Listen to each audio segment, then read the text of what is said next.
बिस्मिल्लाह अस्सलामु अलैकुम। एक ऐसा शख्स जिसे अल्लाह की इजाजत से इल्म दिया गया है, वो बीते वक्त और मुस्तकबिल के बारे में जानता है। वो वक्त और जगह से आगे निकल सकता है, वक्त में सफर कर सकता है और हर दौर में अपनी निशानियां छोड़ सकता है, लेकिन उसके फराइज आम नहीं हैं। वो अक्सर अजीब होते हैं और क़यामत तक जारी रहने वाले होते हैं। कुरान में उसका जिक्र है।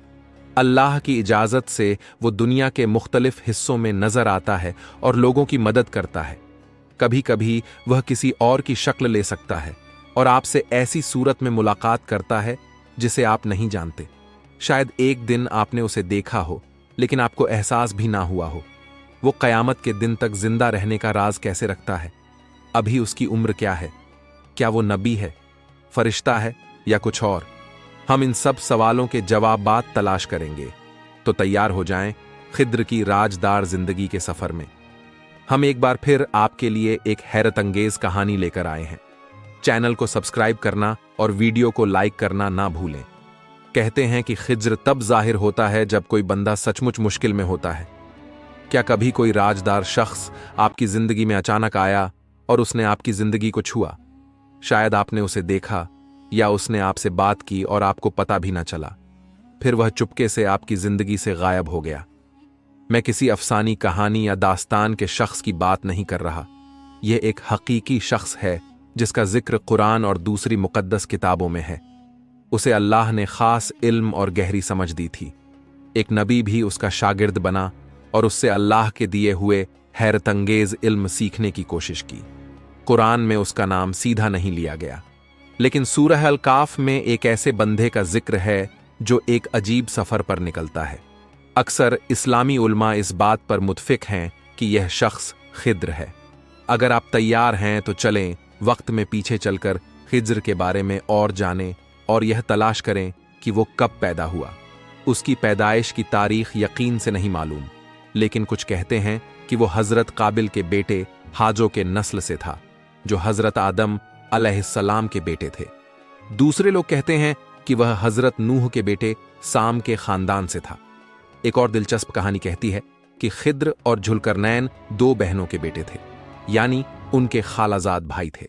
हमारे नबी मोहम्मद सल्लल्लाहु अलैहि वसल्लम ने एक हदीस में बताया कि खिद्र को अल खिद्र इसलिए कहा जाता था कि जब वो सूखी घास पर बैठता तो वह घास हरी और जिंदा हो जाती। उसकी सबसे बड़ी खुसूसियत यह है कि अल्लाह के दिए हुए इल्म की वजह से वो हजारों साल बाद भी जिंदा है और चुपके से हमारे दरमियान चल फिर रहा है। बहुत से लोग मानते हैं कि खिद्र खास लम्हों में जाहिर होता है और कुछ वाकयात का रुख बदल देता है। हाँ, यह सच है कि हर जिंदा चीज को मौत का मजा चखना है। तो फिर यह कैसे मुमकिन है कि खिद्र इतने लंबे अरसे से जिंदा है? बहुत से इस्लामी उलमा ने इस सवाल के मुख्तलिफ जवाबात दिए हैं। असल में यह ख्याल कि खिद्र जिंदा है मुख्तलिफ रिवायतों के जरिए हम तक पहुंचता है। सबसे पहले जाफर सादिक ने अपने वालिद से रिवायत की कि खिद्र का एक दोस्त था जो फरिश्ता था।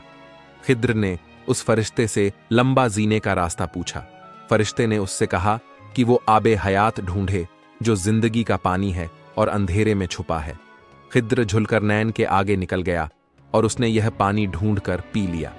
जुल्करनैन को यह नहीं मिला। इस वजह से खिज्र अभी तक जिंदा है, लेकिन वह हम जैसा नहीं जीता। उसे खाने पीने की जरूरत नहीं होती जैसी हमें होती है। उसकी जिंदगी अलग है। इसे दूसरी सदा की जिंदगी कहा जाता है। खिद्र और इलियास अलैहिस्सलाम आजाद और खास तरीके से जीते हैं। वो वक्त और जगह से बंधे हुए नहीं हैं। वो एक ही वक्त में कई जगह पर हो सकते हैं। कभी कभी वो हमारी तरह खाना भी खाते हैं, लेकिन सिर्फ जब वो चाहते हैं ना, कि जरूरत की वजह से। कुछ रूहानी उलमा कहते हैं कि एक खास रूहानी मकाम है जिसे मकाम खिद्र कहते हैं।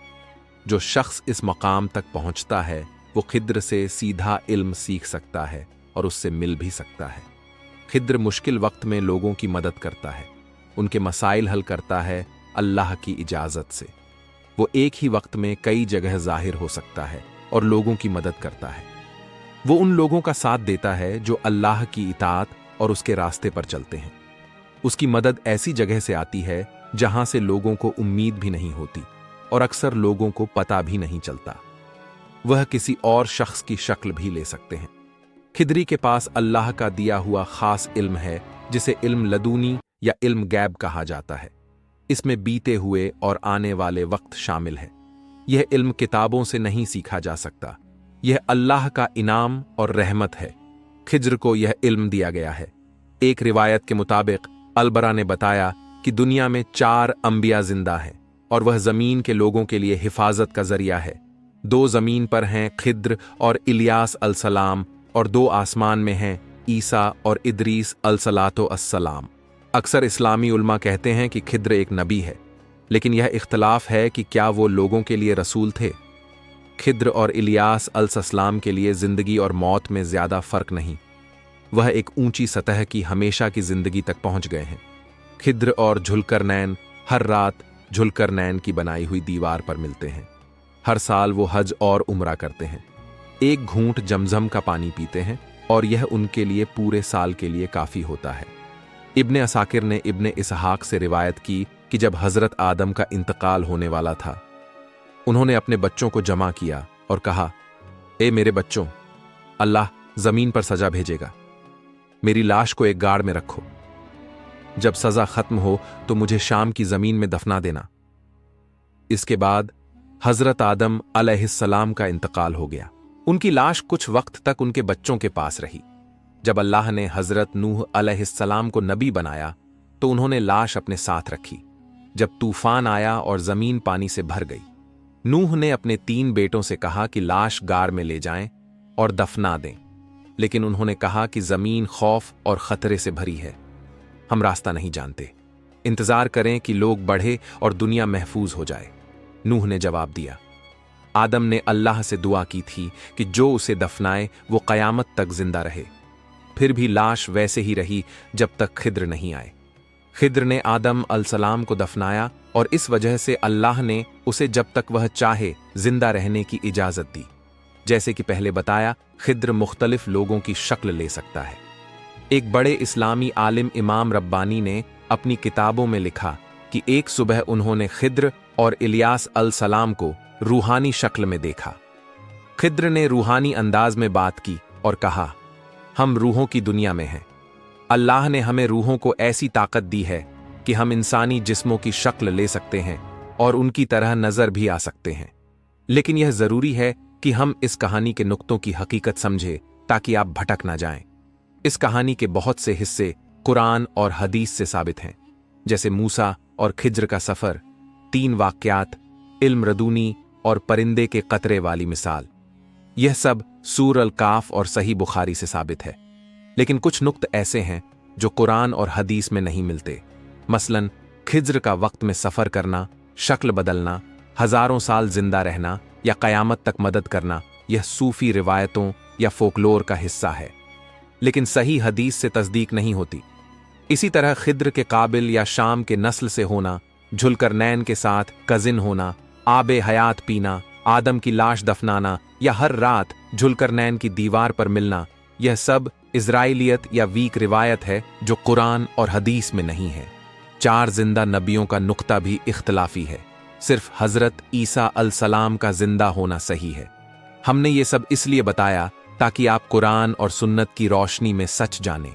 जो सही है उस पर यकीन करें और जो रिवायत या कहानी है उसे दिलचस्प दास्तान के तौर पर सुन लें, लेकिन यकीन के लिए सिर्फ कुरान और हदीस को अपनाएं।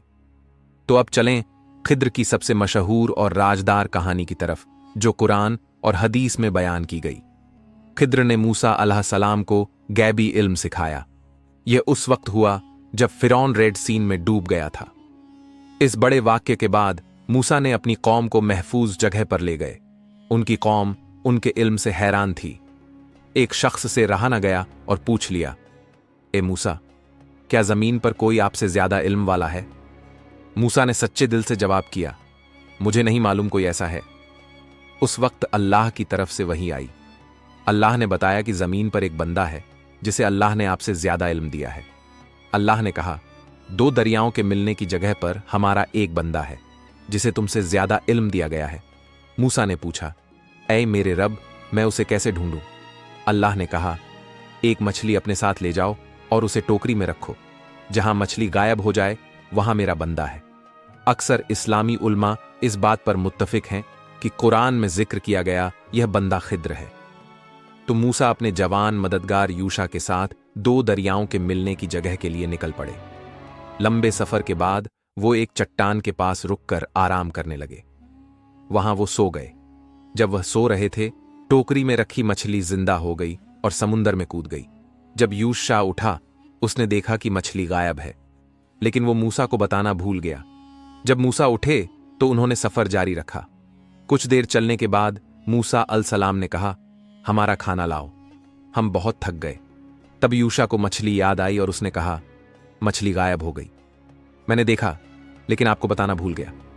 मूसा फौरन खुश हुए और बोले, यही वो जगह है जिसे हम ढूंढ रहे थे। वो वापस उस चट्टान के पास गए। वहां से थोड़ी दूर एक शख्स दिखा जो चद्दर लपेटे हुए अपने आसपास देख रहा था। वो शख्स खिद्र था। मूसा उसके पास गए और बोले, मैं मूसा हूं। खिद्र ने जवाब दिया, तो तुम मूसा हो, जैसे कि उसे पहले से मालूम था कि मूसा उसे ढूंढ रहे हैं।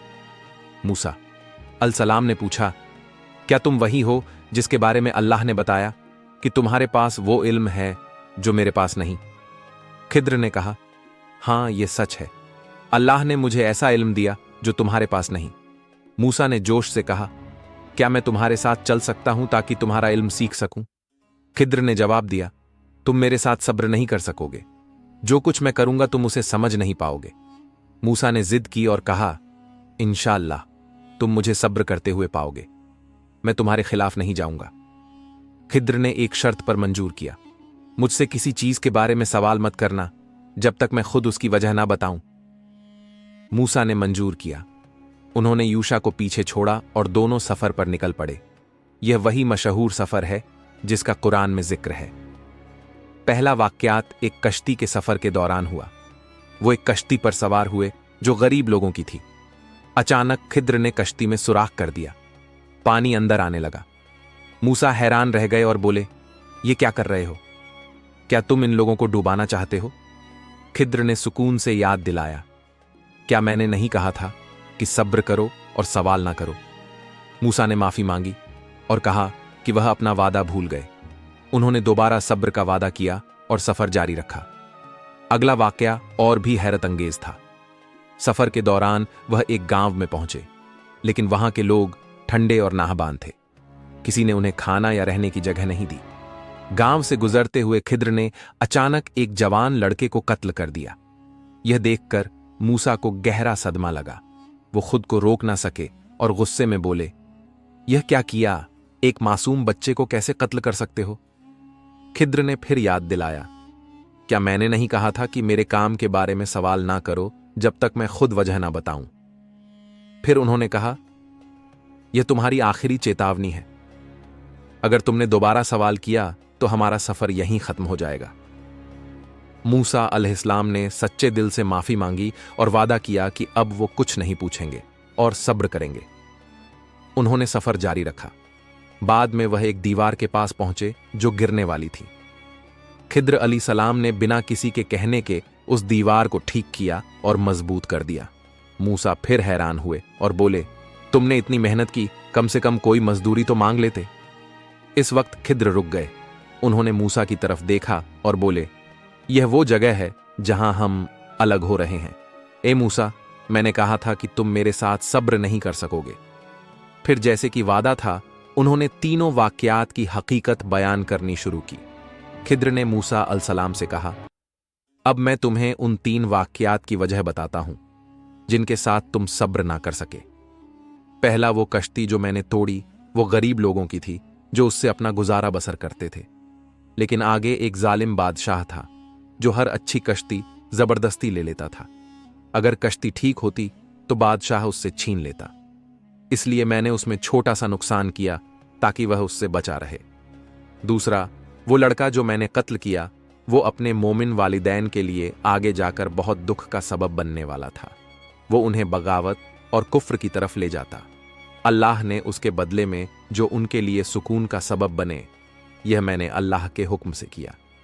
तीसरा, वो दीवार जो मैंने ठीक की वो गांव के 2 या 3 लड़कों की थी। उसके नीचे एक खजाना था जो उनके लिए महफूज था। अगर दीवार गिर जाती तो दूसरे लोग खजाना ले लेते। तुम्हारा रब चाहता था कि जब वो लड़के बड़े हों तो वो खजाना खुद पाएं, इसलिए मैंने दीवार ठीक की, यह भी अल्लाह के हुक्म से। फिर खिद्र ने कहा, मैंने यह सब अपनी मर्जी से नहीं किए, यह वो काम थे जो मेरे रब ने मुझे दिखाए। ये थी उन चीजों की असली वजह जिन पर तुम सब्र ना कर सके। ए मूसा, एक बच्चे का कत्ल करना शुरू में सदमा खेज या समझ से बाहर लग सकता है, लेकिन यह वाकयात बताते हैं कि अल्लाह का इल्म हमारी सोच से बहुत आगे है। एक बड़े नबी जैसे मूसा भी इसे फौरन नहीं समझ सके, तो यह फितरी है कि हम भी इसे समझने में मुश्किल महसूस करें। खिद्र अल्लाह का एक खास बंदा था जिसे अल्लाह ने गैबी इल्म दिया। इस इलाही इल्म के जरिए खिद्र वह सच्चाई देख सकता है जो हम नहीं देख सकते, और इंसानी काबिलियत से आगे का काम कर सकता है। जब दो दरियाओं के मिलने की जगह पर एक छोटा सा परिंदा समुंदर के किनारे आता है और अपनी चोंच से एक कतरा पानी लेता है, खिद्र ये मूसा को दिखाता है और कहता है, ए मूसा, इस परिंदे की चोंच में जो कतरा है वो हमारे इल्म की तरह है, और बाकी जो समुंदर है यह पूरा अल्लाह के इल्म की तरह है। यह लम्हा एक बहुत ताकतवर मिसाल है जो बताता है कि हमारा इल्म कितना महदूद है और अल्लाह का इल्म कितना अजीम है। अल्लाह के रसूल ने एक हदीस में कहा, अल्लाह मूसा पर रहमत करें, काश वो खिद्र के साथ सब्र करते और हमें उनके सफ़र के बारे में और बताते। मैं कितना चाहता कि ऐसा होता, और बाकी अल्लाह बेहतर जानता है। हर चीज़ चाहे जिंदा हो या गैर जिंदा इस कायनात में एक काम के लिए बनाई गई है। यहां तक कि छोटा सा सेल भी अपनी जगह जानता है इस मुकम्मल निज़ाम में। खिद्र अलसलाम को फितरत के तवाज़ुन की जिम्मेदारी दी गई है। इज़राइल अलसलाम को रूहें लेने का काम दिया गया है। पत्थर, बारिश, दरख्त और छोटे से कीड़े सबका एक खास काम है। कायनात में हर चीज़ मुकम्मल तरतीब से काम करती है उन लोगों के जरिए जिन्हें अल्लाह ने मुकर्रर किया है, और जो वाक़यात हमें बुरे लगते हैं वह भी इस इलाही निज़ाम का हिस्सा होते हैं। कभी हम सोचते हैं कि वायरस दुनिया में फैल गया और हम मर रहे हैं, या जंगों में बच्चे अपनी जान गंवा रहे हैं। हमारी महदूद अक्ल के साथ यह सब अंधेरा और नाउद लगता है, लेकिन यह कहावत कि हर चीज़ में कोई भलाई है बेवजह नहीं, क्योंकि भलाई का मतलब सिर्फ खुशनुमा वाक़यात नहीं होता। कभी हम ऐसे हालात के सामना करते हैं जो बुरे लगते हैं, लेकिन अगर हम कहें कि अल्लाह ने इसके पीछे कोई वजह रखी है, भले ही अभी हम ना समझे, तो अल्लाह हमें उसकी छुपी हुई हिकमत दिखाना शुरू कर देते हैं। लेकिन अगर हम ऐसे वाक़यात का सामना नाउदी से करें तो हिकमत देखना और भी मुश्किल हो जाता है। तो दोस्तों, यह थी खिद्र अलैहिस्सलाम की राजदार जिंदगी की कहानी। अगर आपको यह वीडियो पसंद आई तो लाइक और हमारे इल्म का जोन अजीज़ को सब्सक्राइब ज़रूर करें। अपनी दुआओं में हमें याद रखें, और अगर आपका कोई तजुर्बा या सवाल है तो कमेंट में शेयर करें। अल्लाह हमें हक समझने की तौफीक दे। आमीन या रब्बुल आलमीन।